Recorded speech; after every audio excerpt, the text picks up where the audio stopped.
come from Mithrandir, and I will live with him. If you try to stop me, I will destroy you.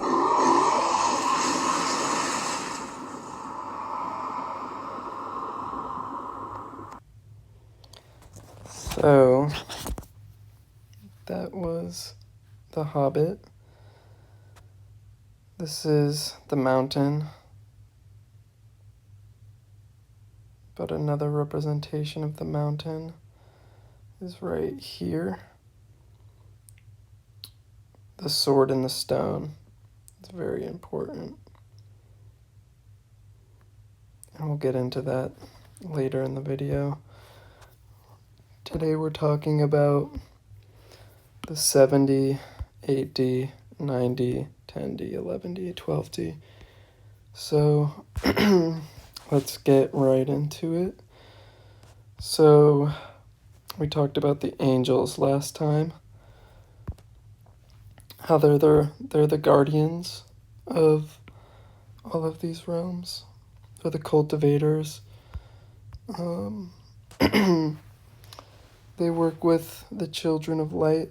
They work with the elves, the fairies, to bring harmony to both this realm and this realm. They're basically the top. Think about it like this.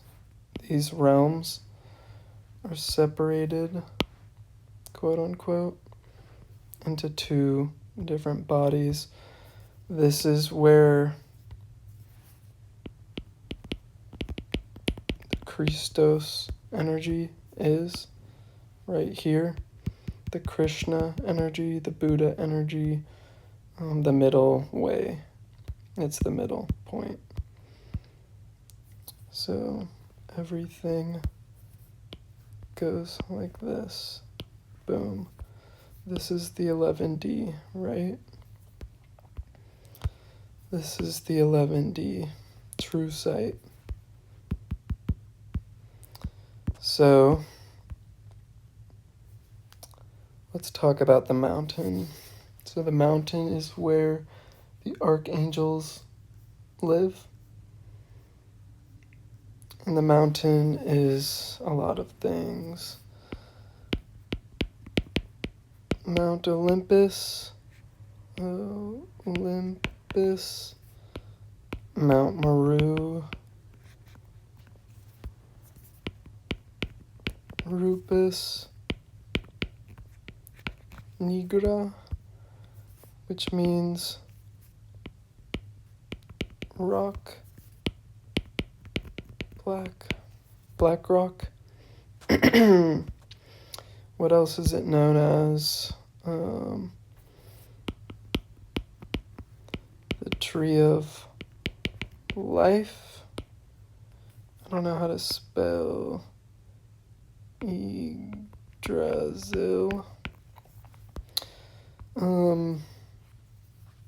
Beit al-Mamar. There's so many names for it. This is the real black rock. Notice here is the black cube, right? This is the black cube. In Islam, they go around the black cube. This is a 3D representation of what is going on in the 7D. In the 7D, the ocean of Eden, which is fresh water. It's actually a lake. All of the oceans funnel into this. We can see it here. All of the ocean water funnels into the Lake of Eden, right? And the mountain is in the middle, okay? This is where the elves come from. So before they went here, I'll show you how this happened. And they have this in so many movies. The elves came from Eden In Irish mythology, they're called the Tuatha De Danann, godlike beings. That's why there's so many myths and stories and lore in Irish legends about the elves coming from the north, from Hyperborea. What does Hyperborea mean? Hyperborea means the land beyond the north wind. So I showed you this clip of Galadriel. She represents an archangel.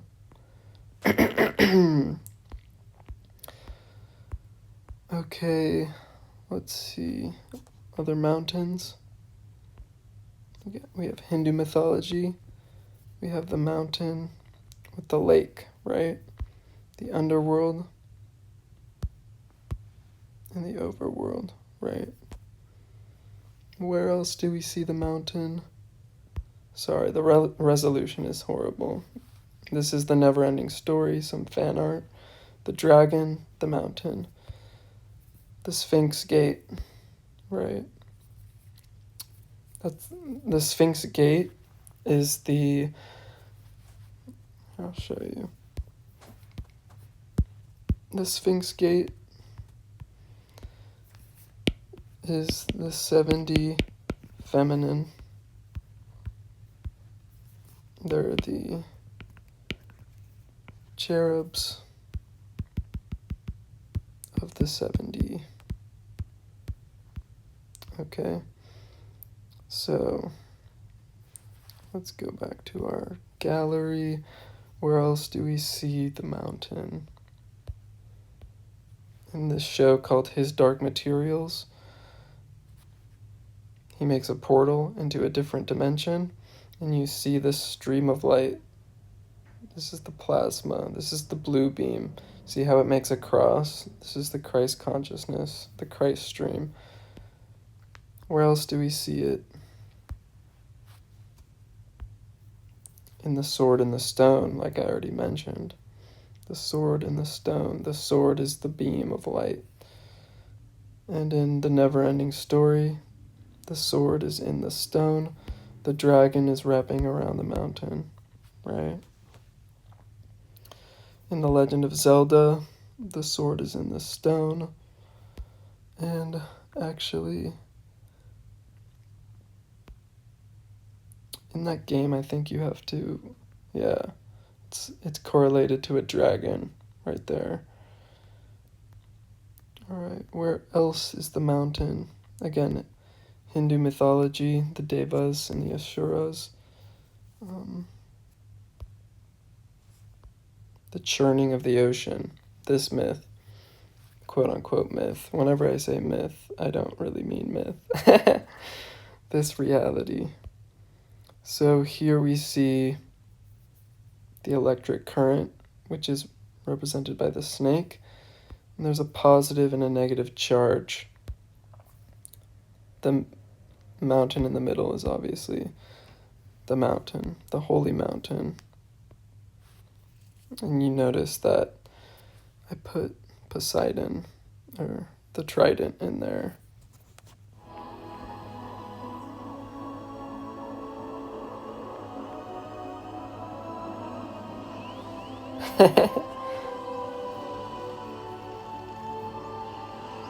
We'll get to 8D later.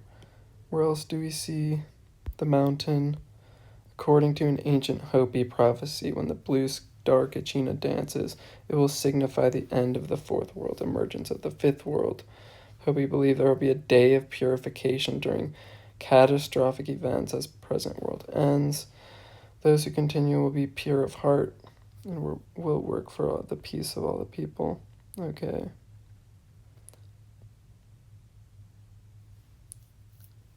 The blue star and the red star. What are these?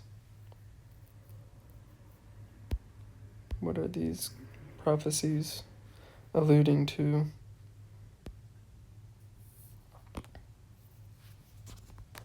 No man has ever freed the trident from Atlantis' grip. Should he deem you unworthy, well, I have to long.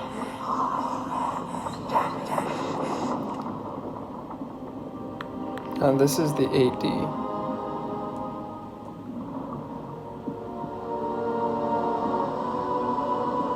Only those who are worthy can pull the sword out of the stone, or in this example, the trident out of the grip of Atlan.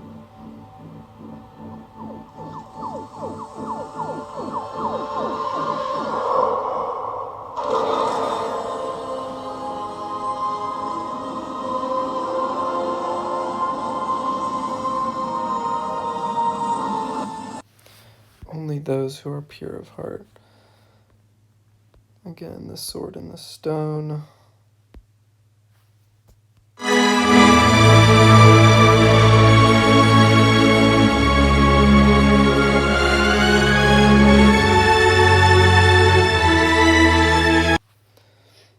The plasma beam coming out of the mountain, the fountain of eternal life.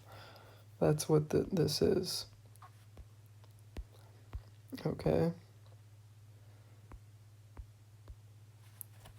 So let's return to here. So the mountain is a process that happens to the angelic beings. And it's like, how do you become an archangel? These are the architects. That's an awful R. Architect.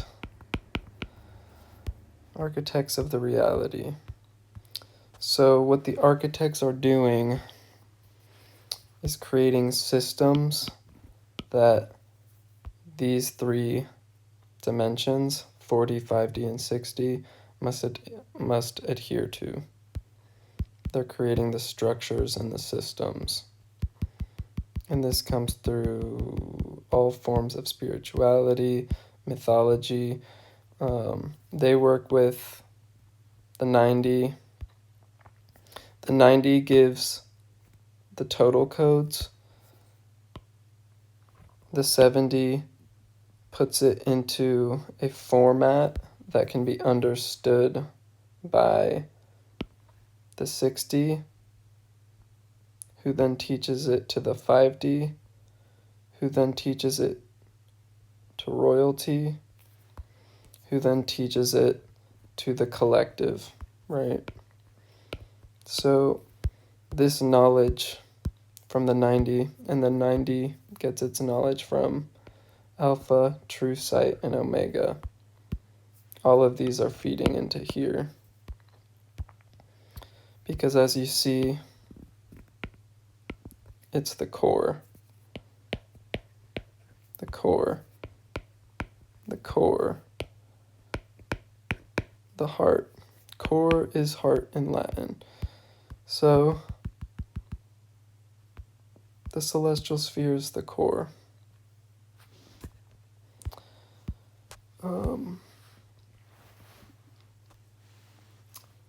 The 7D, the archangels, have an elevated perspective. The 7D individuals see the broader picture.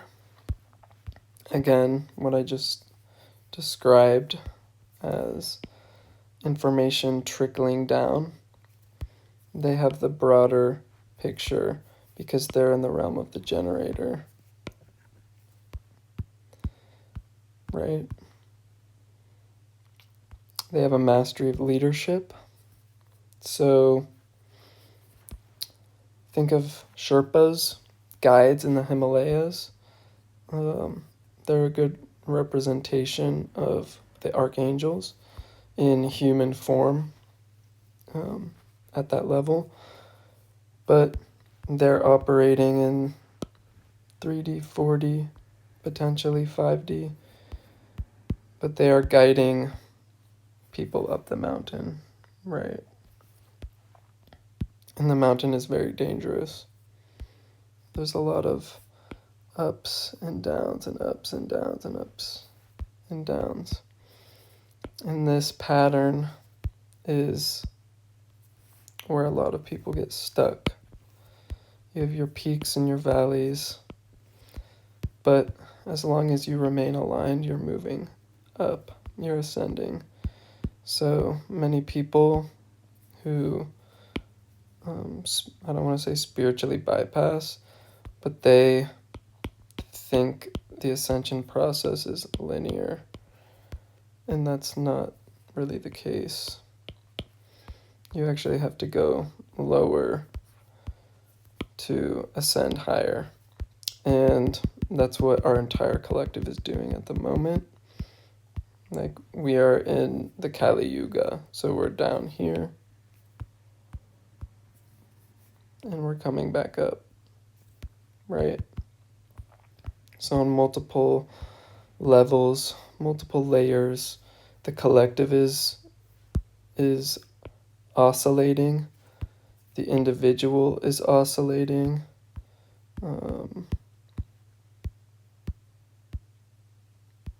Everything is going up and down in accordance to the 90 codes, right? The cycles. This creates the cycles. All of the cycles we know. Time in the 3D. Epochs in this realm.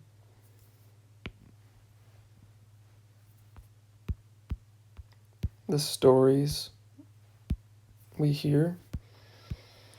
And what I want to really emphasize is that the stories we hear, like for example, we can say Christianity,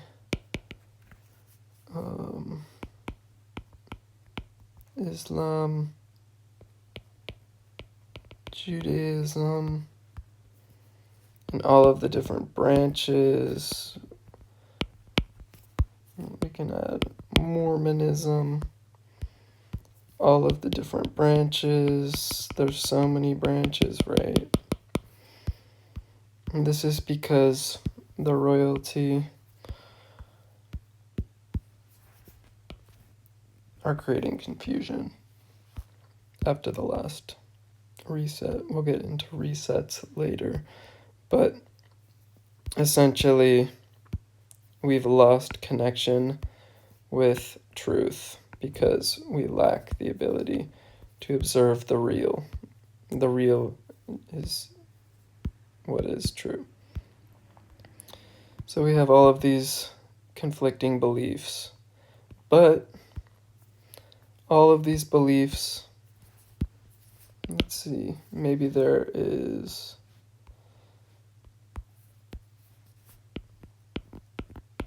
four beliefs here. Maybe there's 50 main beliefs here. Maybe there's 2, 1, something like that. And the 7D is relaying the true story. And we call this the never-ending story.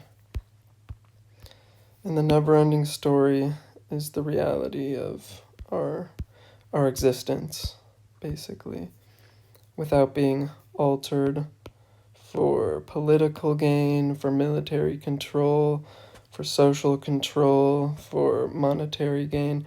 All of these things have been created for the Matrix, to control the Matrix. Because if everybody in here had access to the one story, the angelic story, the never-ending story, there would be no wars, right? War, there would be no, I don't know, economic,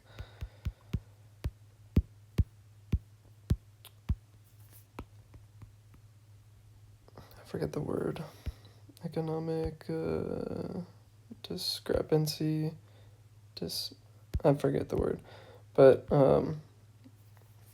everything would be a lot more just, right? Instead of the wealth distribution like this. A lot of people are down here, but the 1% is over here, ruling the matrix through control. All of this is control. Actually, religion comes from the word religare, which means to bind. And what is to bind? To keep somebody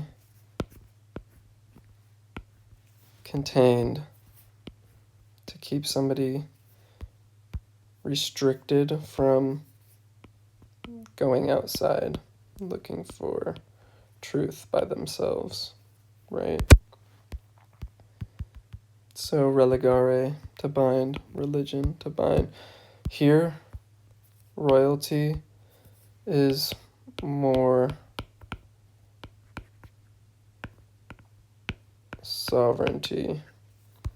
So there's less things binding you to the constructs of the 3D.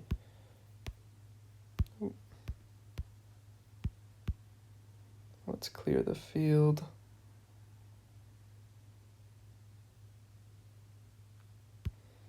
So I'm going to get more into the never-ending story. These are big players in the never-ending story because these are all the cosmic code creators. They are the authors. Authors equals authority. Whoever is writing the play is becoming the authority. So the church, who wrote the story in the Bible, is now the authority of the matrix, of the people who believe in the Bible without understanding its real significance. We'll get into that at some other time. So the mountain, what else can we say about the mountain? Like the 6D, they're very service-oriented. They're here to serve, like all of the angels. All of the angels are serving. The Dragon Rider is a little bit different. The Dragon Rider is serving, but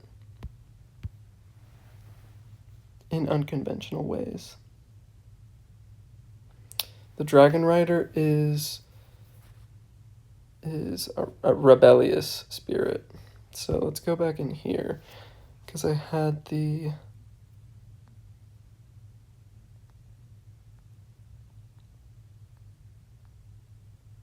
Dragon Rider.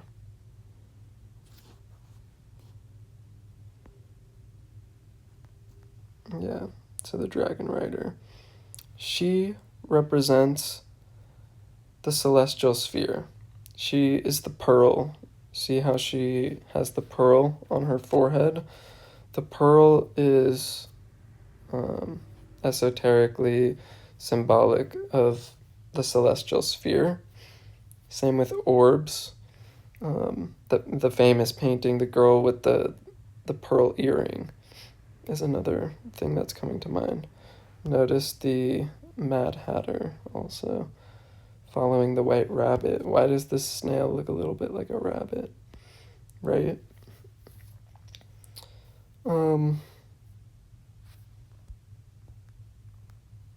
Again, the celestial sphere. Jesus is holding the celestial sphere. I talked about in the last video how Jesus was the embodiment of the celestial sphere. because the sun rules the celestial sphere, and the sun is the Christ incarnate, the messianic figures.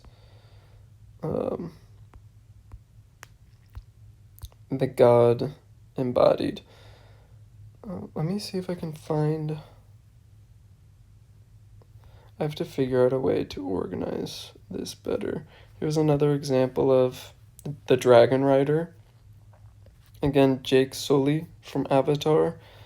He has to climb the mountain, remember? And then he has to tame the dragon, whatever this creature is called.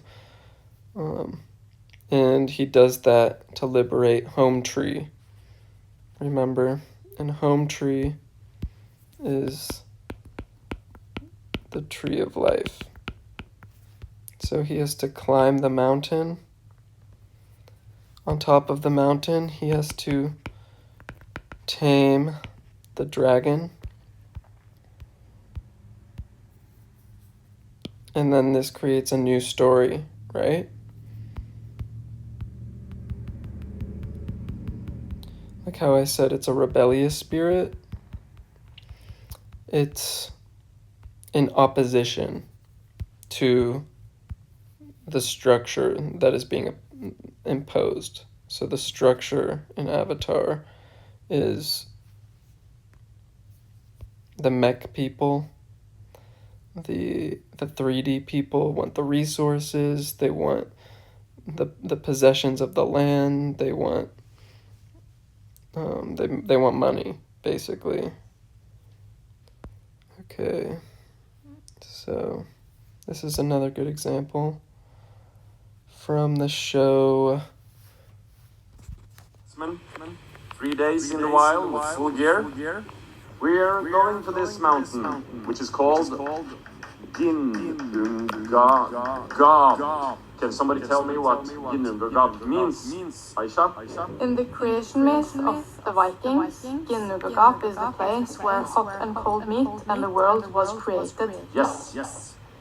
Very good, Aisha.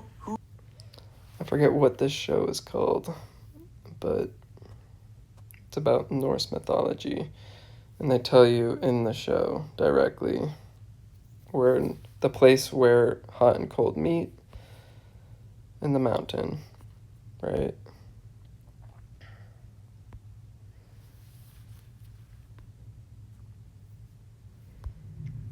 The Legend of Arthur. What is the Round Table?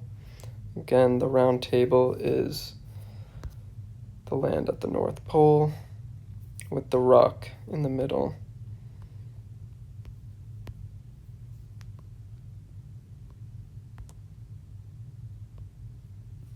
The celestial sphere, as described by Homer in the Iliad. This is Achilles' shield. So this is what Achilles, the half god, half human, depicted on his shield.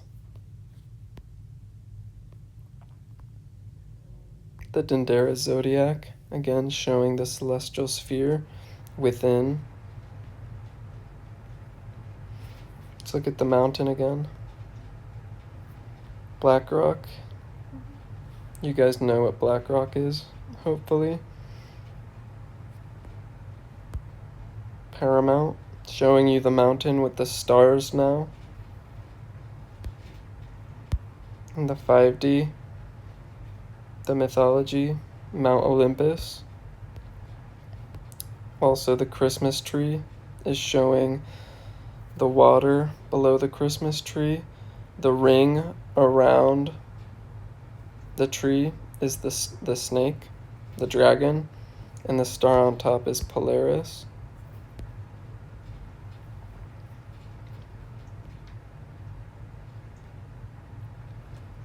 This is the Garden of Eden. This yellow part, the Garden of Eden. This is where the pygmies lived. This is where the elves, all the fairy tale creatures, what we think are fairy tales, where the elves came from, like I mentioned. Notice the pygmies the Wizard of Oz. The Emerald City is the mountain. All of the roads lead to the Emerald City. In Wicked, they show you a map of Oz. In the center is the Emerald City and the 4 lands that are around it, which looks pretty similar to this. So obviously they know. And of course the pygmies, which are the munchkins in Oz, right? Let's go into Dune.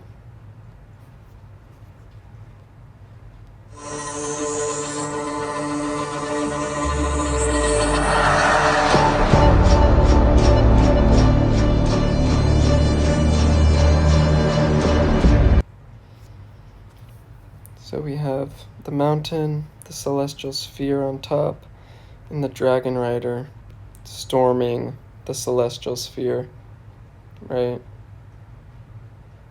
The celestial sphere with the false leader, right? The emperor. He's reclaiming the power. He's riding the dragon. Exactly. This movie, The Holy Mountain, showing the gods around the mountain with the infinite flame, the beam of light from the mountain in the center, which looks exactly like that other image that I showed you guys of this one, right? It's the same thing. The Knights of the Round Table.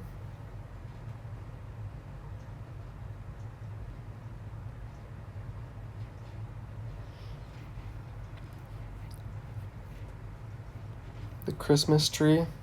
What it really is the Christmas tree? Why do we put orbs, ornaments on the Christmas tree? Why does it have a star on top?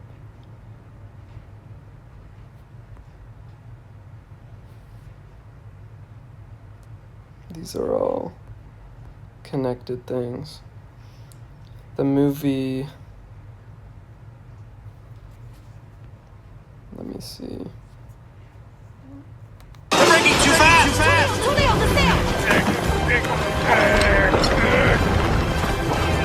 Hold up. Too fast!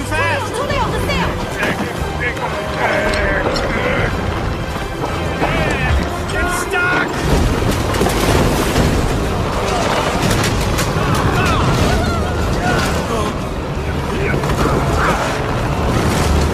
They're not gonna make it! Help Timo!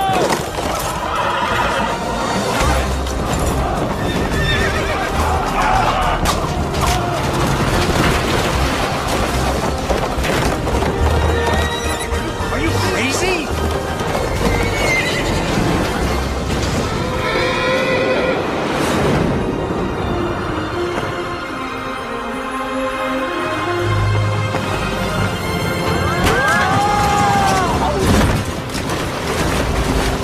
Get off the boat, Miguel, or you'll never see the city again. I know. You don't think I'm gonna let you have all the fun, do you?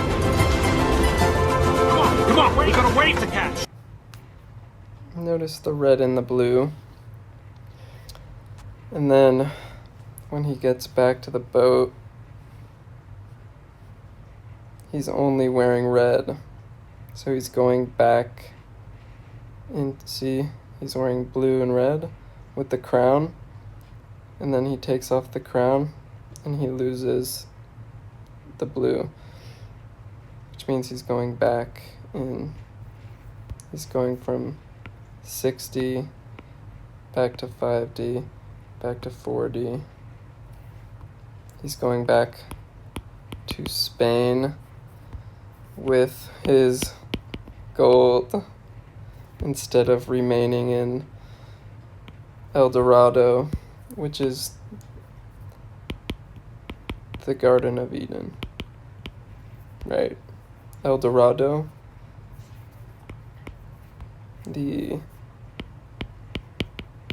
yellow brick road, right? The yellow brick road. He's leaving.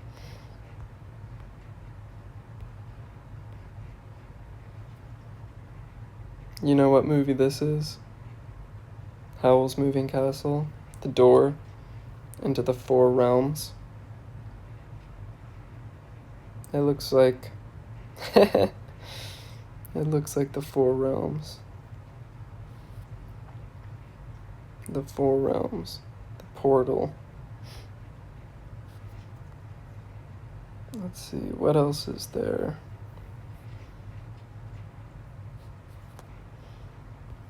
I guess we can go over some of the traits of the 8D. The Dragon Riders. The Dragon Riders are basically the archetypes of those who have obtained mastery over the duality. So like I said, this is the balance line. Here you're obtaining mastery. Here you're integrating the masculine and the feminine. You're becoming more Mercurian.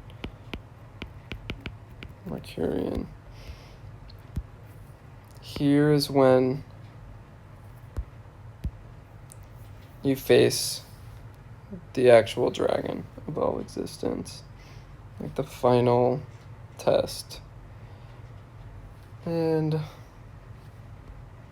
the Dragon Riders are the masters of transformation.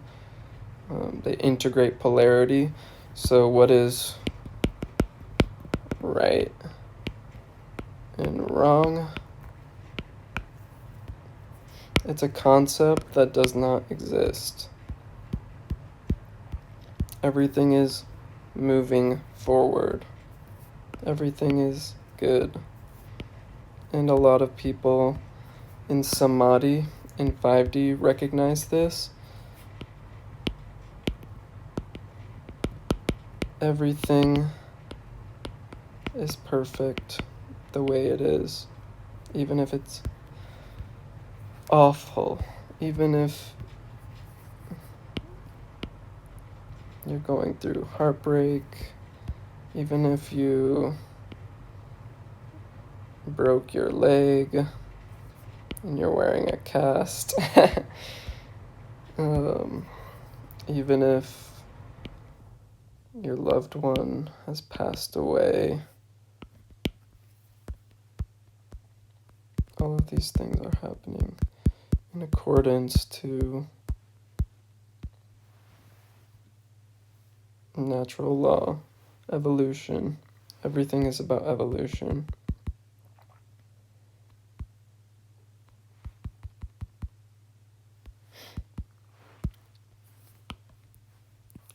The Dragon Riders are fearless. They have raw energy.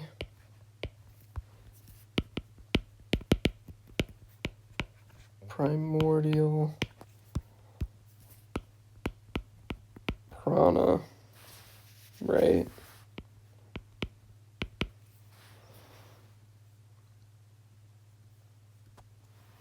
They are catalysts for, that's another good one. How do you spell catalyst? For radical change. Radical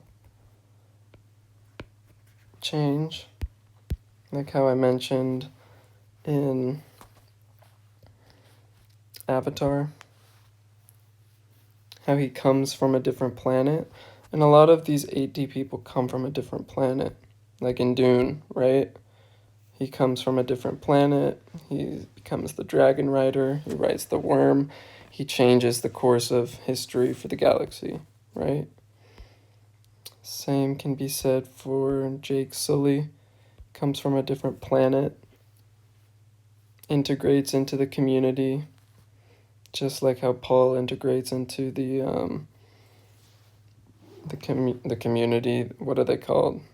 Like, I always have mind blanks, but you know what I'm saying. And then overthrows the status quo. That is the 8D archetype. Again,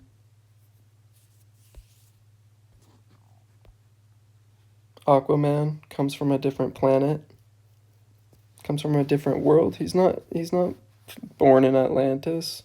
Maybe he's born there, but then he lives in the 3D. He lives in the Matrix, and then he returns to Atlantis. All of these figures come from a different place. In the never-ending story, Atreyu, the main character, comes from the 3D. He's reading the story as it's happening. He's affecting the story. The never-ending story is about how you become the author of your reality, how to become the authority of the reality.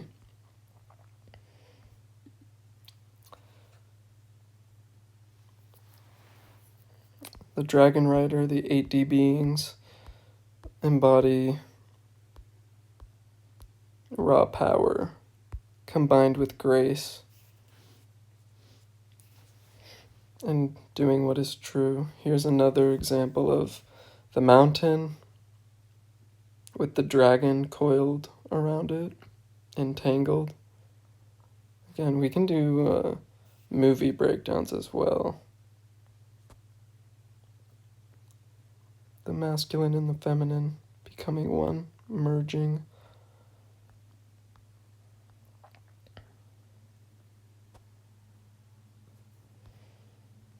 Godzilla is the mountain, shooting the blue beam up into the sky, the plasma beam, the Christ beam up into the sky.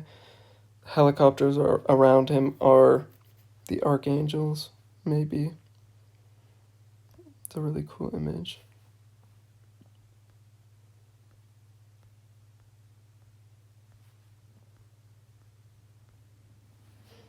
So, catalyst for radical change is the biggest thing. Like, even in Game of Thrones, Khaleesi, Daenerys, Targaryen, at the end, she just burns everybody. She creates radical change to the status quo.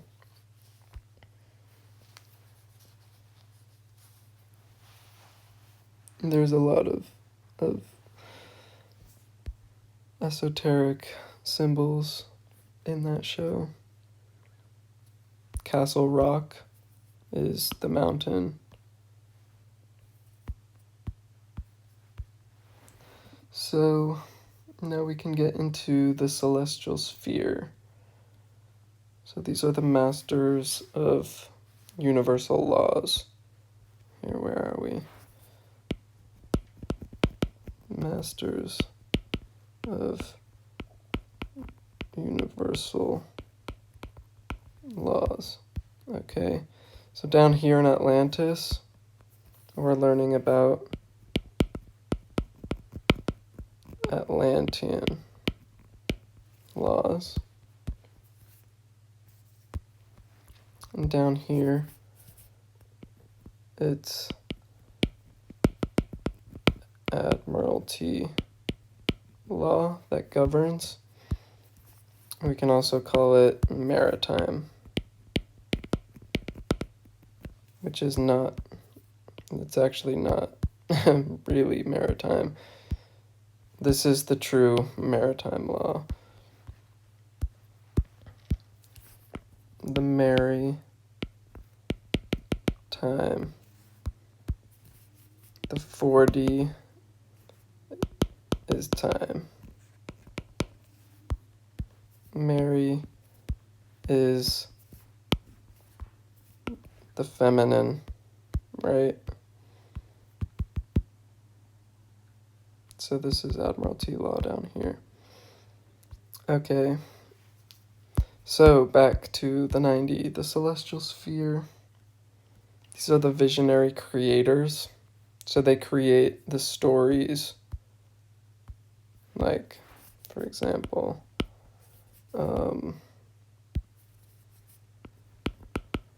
Jesus, before Jesus was actually,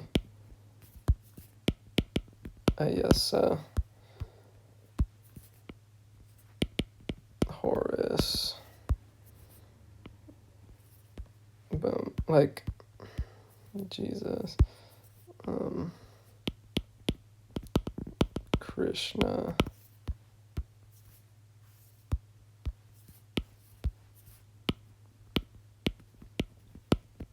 Buddha.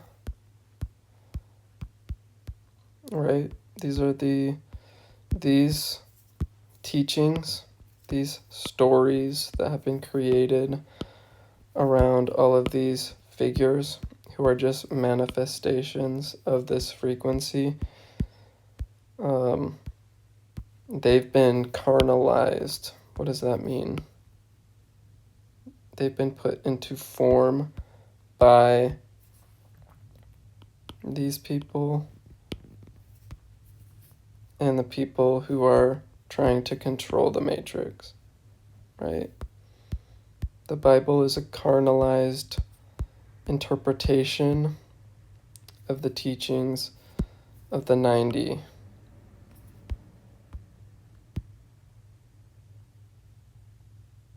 Okay. So they can see in all dimensions. I don't know what the word is for seeing in all dimensions, but they can see in all directions. Omni-sight, let's call it. They have omni-sight because also they're directly receiving. Do you hear my dog barking in the background? Sorry. They're receiving codes from the 10, 11, and 12. They are literally the 11D manifesting physically. So a lot of people think that like anything beyond 3D, you're a light body, right? Or maybe you're a silicon body, or you're something else. But no, these are just frequencies. And your physiology changes through dimensions, obviously. Your physiology changes from baby to child to adult, right? So why wouldn't your body change when you're 40, 5D, 6D? Your angelic body is an adult body in the realm of the observer. And what does that mean, actually?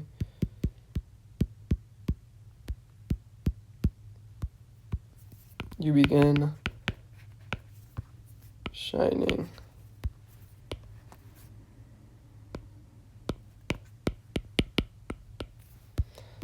You begin shining. Let's say this is a shimmer. You know how, what's his name? In the vampire movie, how his skin, Edward, the vampire's skin shimmers in the light. That's what that is. Royalty, you begin glowing, right? Archangels are really shining. I don't know another adjective, but they're really shining. The archangels are brilliant. Brilliant.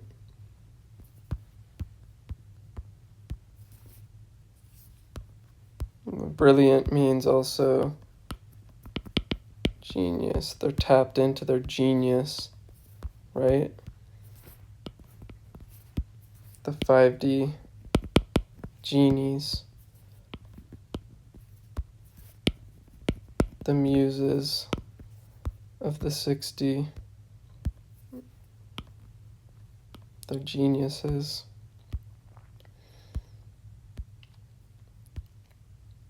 Okay. What else about the 90 can I talk about? They're obviously the guides. So they're guiding, especially the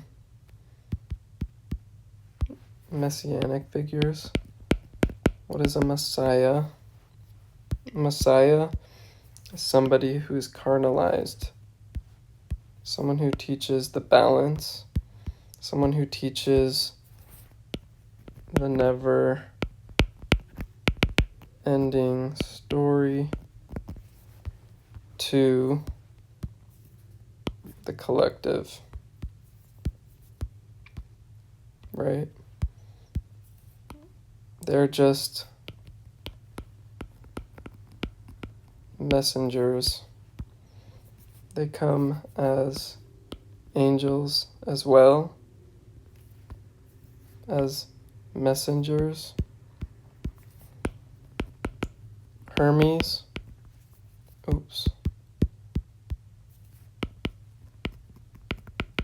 Hermes is an angel.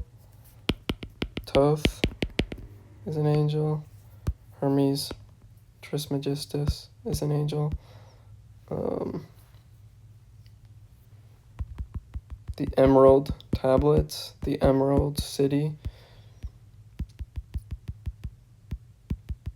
So these are just archetypes for the messengers. The messengers are here. So the messengers can be like this. They can be born in the 9D and come down into the 6D so that they can communicate with the 3D. So they can create their soul family or their followers, people who are aligned to the truth. They can have their wise men, the magi, who know of their coming, who go visit them, who also are keeping record. Samadhi is also about timekeeping, recording time, which is now something you've mastered after the 4D. So in the 4D, you control your time, right? In the 5D, you're recording time of humanity. So a good example of this is, let me clear the field.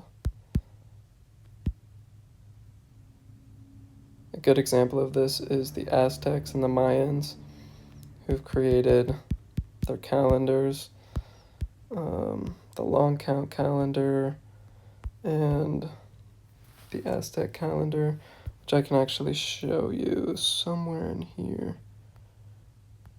Where is it?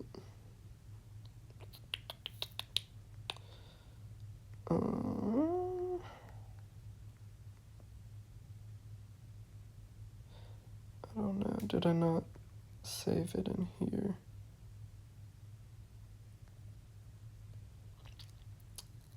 Oh, here. The Shining Ones. It's a book. Story of the mysterious ancient priesthood with a mission to preserve their secret knowledge to help humanity, but also to control the development of humanity. The legacy of the seed. So the seed is a very important concept. These are the elves, the seed, the riders of the seed. We'll get into, look up, Google the painting Riders of the Seed. Here, right here. The Tuatha De Danann. The tribe of the gods.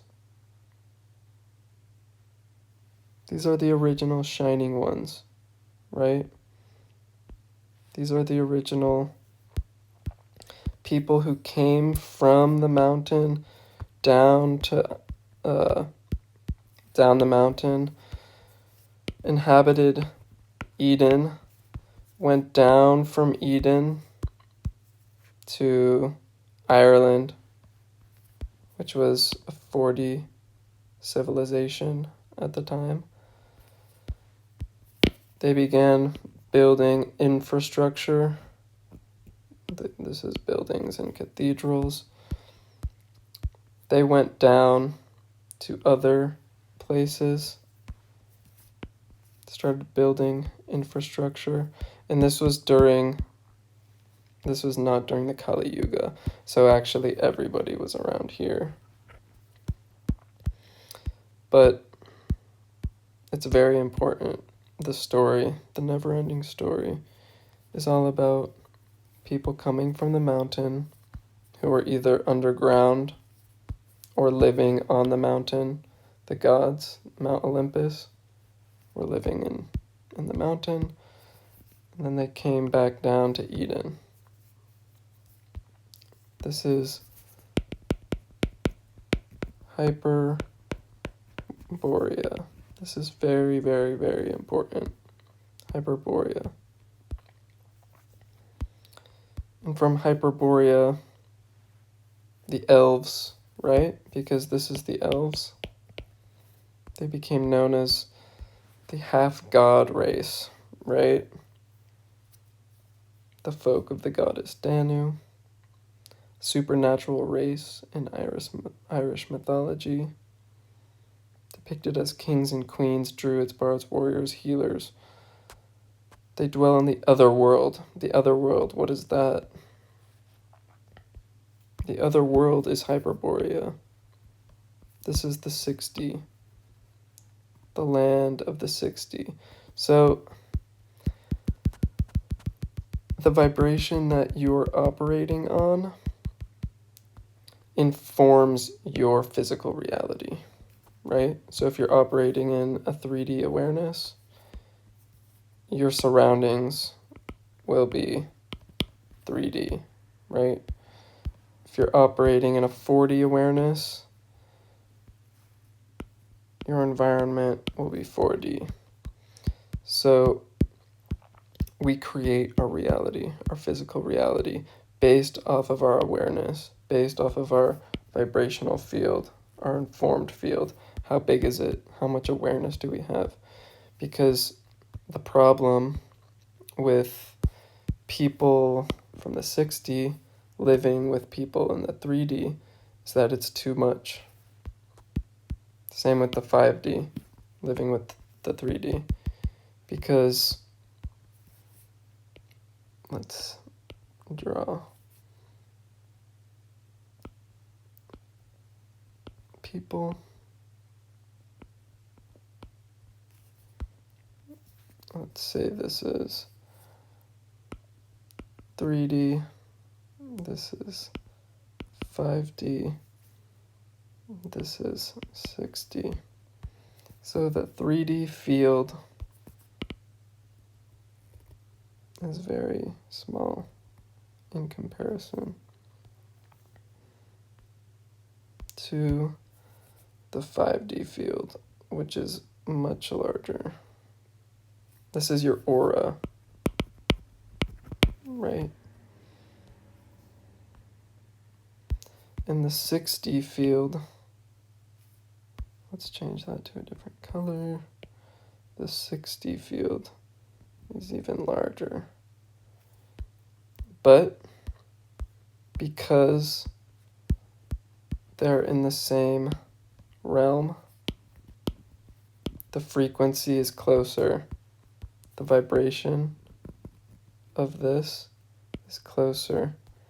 Whereas down here in a lower vibrational state, it's more like it's slower. So this slow energy, this slow field, especially if there's a bunch of them around you, that's a lot of people's energy in your field, right? This is why space, like actual physical space, is required. This is why we have cities in here. I mean, there's also like rural areas, but here, the Garden of Eden, nature plus isolation. Here, freedom, traveling, deciding where you want to go, right? You're not staying in one particular field for too long. You're moving around. You're wandering. In here, you have the castles, right? You have the castles, or the big villas, the giant estates, the royalty have space away from the 3D. Whereas in the cities or suburbs, you're right next to people, right? You're right next to people. In nature, you have more space. You're literally vibing.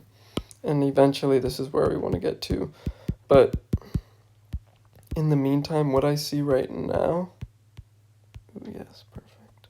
What I see right now is that a lot of 3D people are waking up and they're becoming sovereign. And what I think should happen now is that these castles, especially ones that are uninhabited right now,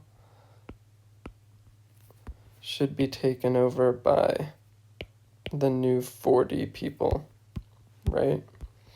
Because in the old paradigm,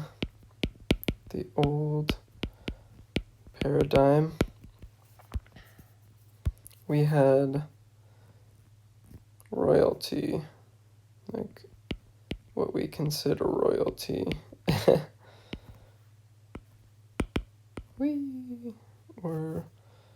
We're the royalty of the land,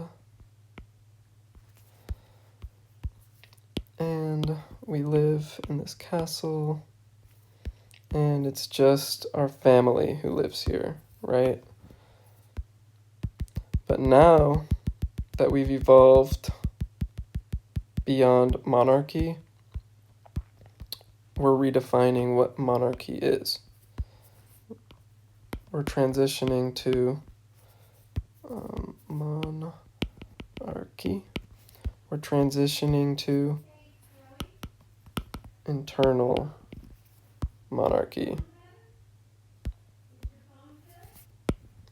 So, now that we've reached internal monarchy, we have the frequency to inhabit places like this. The problem is, in the castles, there's so much space. This is where the soul family comes in. How do we find people who are aligned? The soul family. Enough people who are aligned with a divine mission to inhabit the old living areas of the old monarchies, right?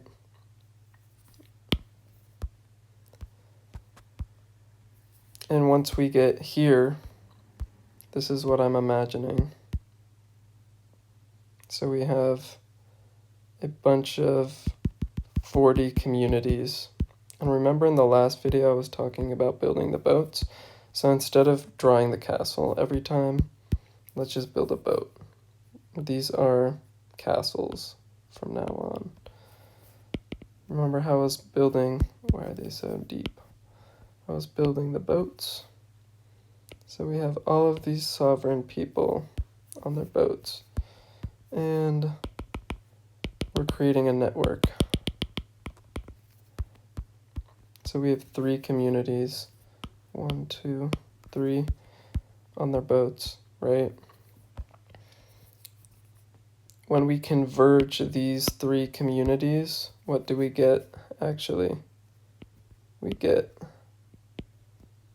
a kingdom.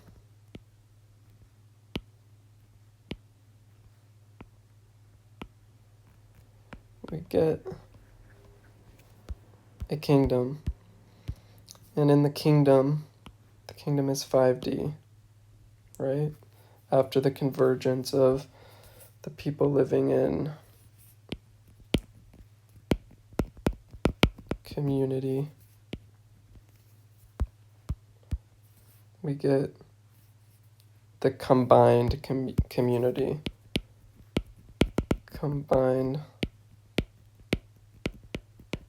community to create the kingdom, making our own laws, creating our way of living, cultivating our own food, cultivation. This is how the realm of the observer lives. But I said I was going to talk about generation, the generator and the Godhead, but this is, I think, a little bit more important right now because this is directly affecting us, and this is kind of the playbook in which humanity is going towards. So once we have this combined community, the kingdom, because kin is there, king is no longer there, right? There's no more kings. It's only the kin, the people who are aligned, the soul families.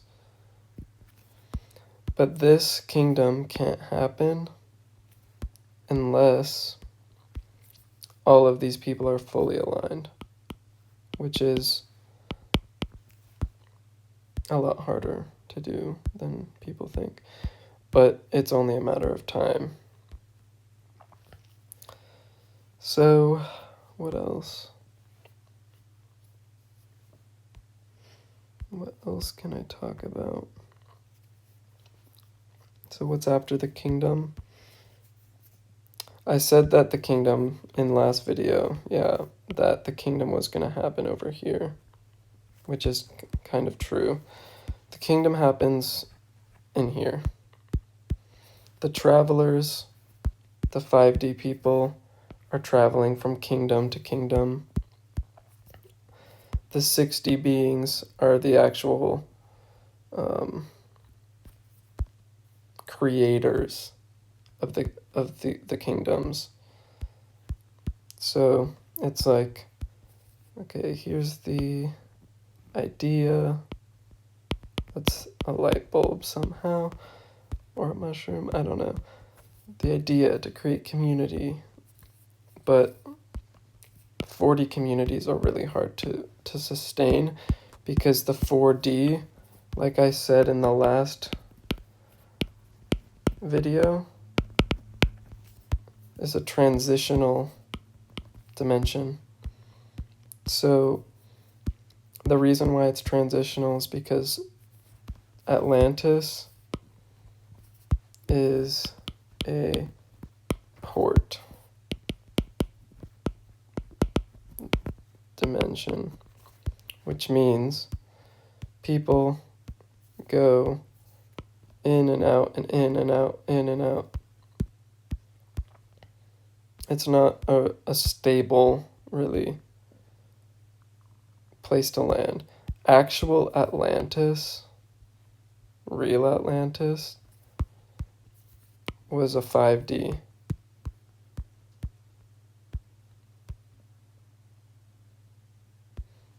Real Atlantis actually encapsulated all of this. It was actually 6D with 5D people, and people were being born in the 4D. So you were being born in the 4D, you were a child. During the time of Atlantis, you were born in the four-dimensional frequency.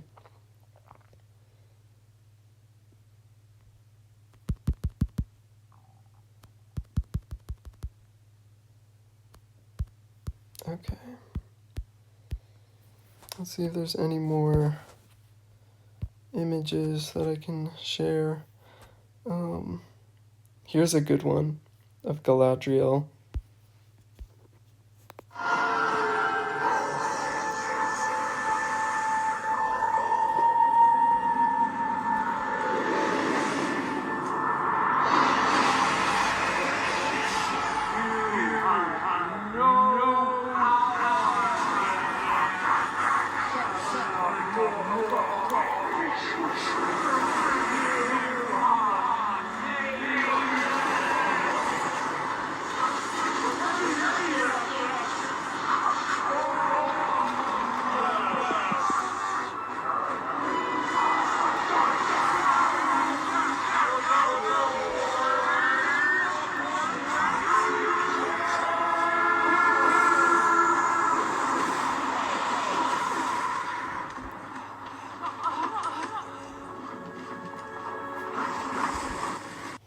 So I'll explain exactly what happened in that video. Galadriel is a 7D character in The Lord of the Rings. Sauron is actually the dragon. He's not actually real, it's just the manifestation of evil, of things that Galadriel has to overcome, right? She has to face the dragon. And what she does is, this is the balance line, right? This is the feminine line, this is the masculine line. So what she does in order to defeat the dragon is incorporate both feminine and masculine, which is why her voice, which is from the father, the dielectric force, the voice, speaking is a masculine trait. And what she does is utilize the 12D feminine to cast out the dragon, to tame the dragon, right? That's what that is depicting. Another example is Gandalf fighting Balrog. Balrog is the dragon again. And what does he do? Because at this point, Gandalf the Grey is 7D. Remember, he goes into the mines of Moria, after he climbs the mountain, right? With the snow and Saruman is creating avalanches and there's birds around it, remember? He goes into the mines of Moria, and then in the mines, which is the cave, it's inside of the mountain, right? So it's the Omega. It's internal, right? A cave is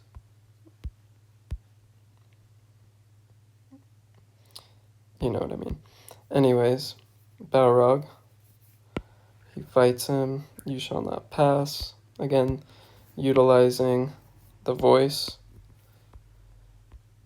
And then Balrog takes him down, right? He has to go down. And then he fights Balrog, right? Gandalf versus Balrog. They fight. And then he rises back up to true sight, where he then comes back as Gandalf the White.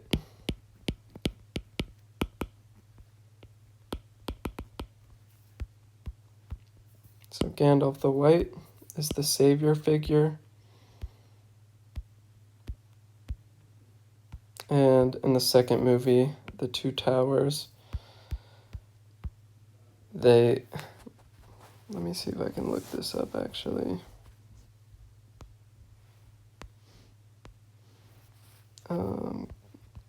Gandalf, Two Towers, Light. Remember this? He's associated with a light. Look for me in the morning during this battle. And he comes down. This is the most epic scene in the trilogy, in my opinion. And the sun shines right behind him. And he blinds the orcs. Yeah, that's, again, the light of the world, which is the 9D balance archetype. And he saves these people from being attacked by these people. Does that make sense? But yeah, we'll get into a bit more. This is just a general stream of consciousness videos just to get the general principles down. I'm sure those of you who watch this can come up with your own connections, your own movies. There's so many movies. I mean, we could create a list of movies that go over the never-ending story that has all of these archetypes. There's too many, actually. And I haven't even shared with you all of the ones that I have here. There's just too many. So I don't want to go on a tangent again. The octahedron is another video in itself. So I'll just leave it there. Thanks for watching. Peace.